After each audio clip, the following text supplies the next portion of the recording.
Elhamdülillahi Rabbil alemin.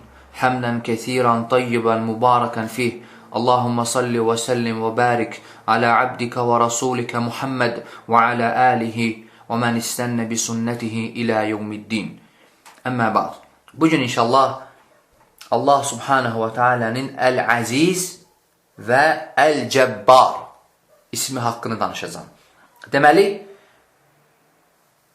El-İz sözünün əsli mənası, yəni birinci Əl-Əziz ismi haqqında, Əl-İz sözünün əsli mənası qüvvət, şiddət və qalib gəlmək, yüksəklik və s. bu mənalardadır. Aydındır? Allah Teala buyurur ki, وَلِلَّهِ الْعِزَّةِ İzzət Allaha məxsusdur. Yəni qələbə, zəfər, qalibiyyət və s. Yəni izzət bu mənadadır. Yəni deyəndə ki, filan kəs mənə qarşı izzətli oldu, yəni mənə qalib gəldi. Yəni mənası budur. Aydındır? Və bu ad, yəni Əl-Əziz ismi Quranda 92 dəfə zikr olunur, qardaşlar. 92 dəfə. Məsələn, Allah Teala buyurur o ayələrdən فَعَلَمُوا أَنَّ اللّٰهَ عَزِيزٌ حَكِيمٌ və başqa ayədə buyurur وَاللّٰهُ عَزِيزٌ حَكِيمٌ və başqa ayədə buyurur وَاللّٰهُ عَزِيزٌ ذُنْتِقَامٌ və başqa ayədə buyurur إِنَّهُ عَزِيزٌ حَكِيمٌ. Yəni, əziz Quranda 92 dəfə zikr olunur və s. ayələr. O ki, qaldı Allah haqqında bu adın mənasına, yəni deyəndə ki, Allah əzizdir, Qatədə Rahiməhullah buyurur ki, yəni intiqam alanda intiqamında şiddətlidir. Yəni Əl-Əziz isminin mənası Qatədə Rahiməhullah buyurur ki, yəni intiqam alanda intiqamında şiddətlidir. Həmçinin İbn Cərir Rahiməhullah buyurur ki, Əl-Əziz yəni düşmənlərindən intiqam aldıqda intiqamında şiddətlidir. Hansı ki, bu intiqamın qarşısını heç kəs ala bilmir. Heç kəs. Yəni Allah Təbaraka və Teala kimdənsə intiqam almaq istədikdə onun intiqamının qarşısını heç kəs ala bilmir.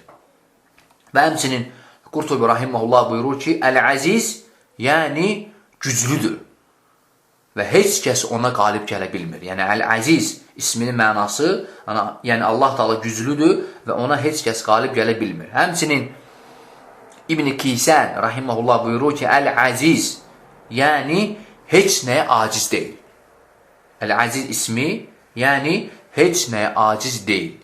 Dəlil, Allah Teala buyurur ki, وَمَا كَانَ اللّٰهُ لِيُعْجِزَهُ مِنْ شَيْءٍ فِي السَّمَاوَاتِ وَلَا فِي الْأَرْضِ إِنَّهُ كَانَ عَلِيمًا قَدِيرًا. Göylərdə və yerdə Allahdan qaçıb xilas ola biləcək heç bir şey yoxdur. Aydındır? Göylərdə və yerdə Allahdan qaçıb xilas ola biləcək heç bir şey yoxdur. Yəni Allah Teala heç nəyə aciz deyil. Həmçinin Əl-Kəsai Rahiməhullah buyurur ki, Əl-Əziz yəni qalib gələn. Yəni qalib gələn. Yəni mənası qalib gələndir. Və həmçinin Beyhaqi Rahiməhullah buyurur ki, Əl-Əziz onun, yəni Allahın zatı sifətidir. Həmçinin Şeyx Said Rahiməhullah buyurur ki, Əl-Əziz yəni bütün izzət onundur. Əl-Əziz yəni bütün izzət onundur. Qüvvət izzəti, qalib gəlmə izzəti və bütün məxluqat onun əzəmətinə boyun əymişdir. Bütün məxluqat onun, yəni Allah Təbaraka və Teala'nın əzəmətinə boyun əymişdir. Və o ki, qaldı Əl-Cəbbar isminə. Deməli, Əl-Cəbbar əzəmətli olan və güclü olandır.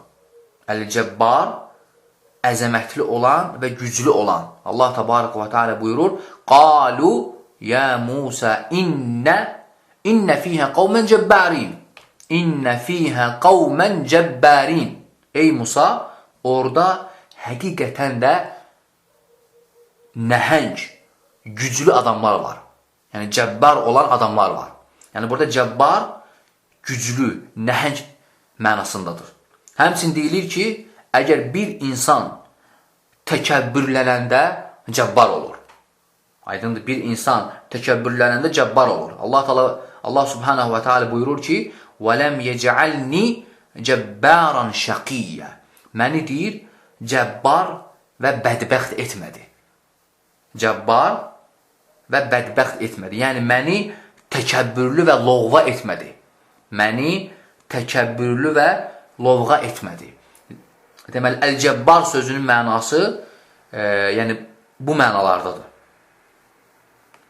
Allahın bu adı Quranda cəmi bir dəfə zikr olunub. Yəni, Əl-Cəbbar ismi Quranda bir dəfə zikr olunub. O da Həşr surəsində. Allah subhanahu və teala buyurur ki, Huvallahu-ləzi la ilahə illəhu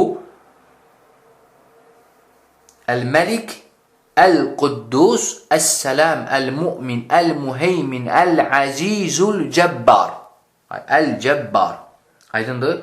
Allah haqqında bu adın mənasına gəldikdə isə, yəni deyəndə ki, Allah təbarək və teala Əl-Cəbbardır, Qatada rahimehullah buyurur ki, yaratdıqlarına istədiyini əmr edən.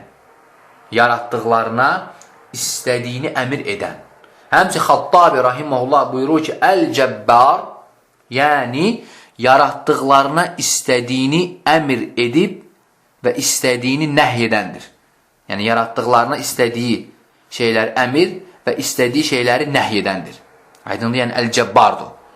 Və həmçə Şəvkani rahimehullah buyurur ki, ərəblər məlikə, yəni padşaha Əl-Cəbbar deyirlər. Aydındır. Həmçə Sə'd rahimehullah buyurur ki, Əl-Cəbbar, yəni uca olanların ucası. Uca olanların ucası, yəni ən uca olan və qəhhar mənasında. Aydındır. Və bununla kifayətlənirəm. Yəni bu dərsdə, yəni qısa Allah təbarək və tealənin Əl-Əziz və Əl-Cəbbar isminin mənasını qısa da olsa xatırlatdım və bununla kifayətlənirəm və Allah təbarək və tealədən istəyirəm ki, eşidənlər üçün faydalı etsin və sallallahu alə nəbiyyə Muhammed və alə alihi və sahbihi əcmain.